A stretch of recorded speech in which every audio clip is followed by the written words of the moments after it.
I once lived in this old 2-bedroom, 3-story walk-up in Toronto back in my early 20s. Just a typical cheap apartment, but weird stuff started happening pretty much right after I moved in. A few days in, my roommate Mike says to me over breakfast, "Dude, what were you doing last night? You were banging on the wall between our rooms and pacing around the apartment for hours." Thing is, I wasn't. I'd gone to bed early and hadn't moved. We laughed it off, figured maybe he was dreaming, or maybe the sound came from the neighbors. Whatever. But then it kept happening, almost every night. Then things got stranger. Every now and then I'd catch this overwhelming stench in my bedroom. It was this thick, cheap women's perfume mixed with something musty and wet.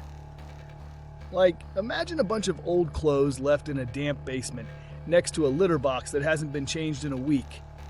It was that kind of smell. But here's the weird part. I always sensed it coming. A few moments before the smell hit, I'd get this wave of dread, like something awful was about to happen.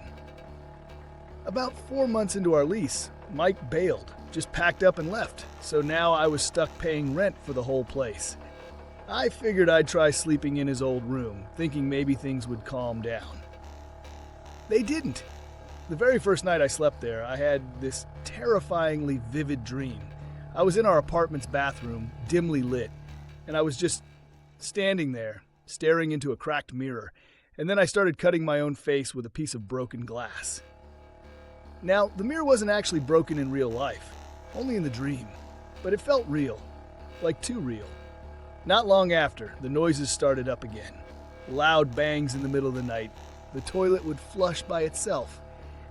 And a few times I woke up to find the hot water blasting full force in the bathtub. No one else was there.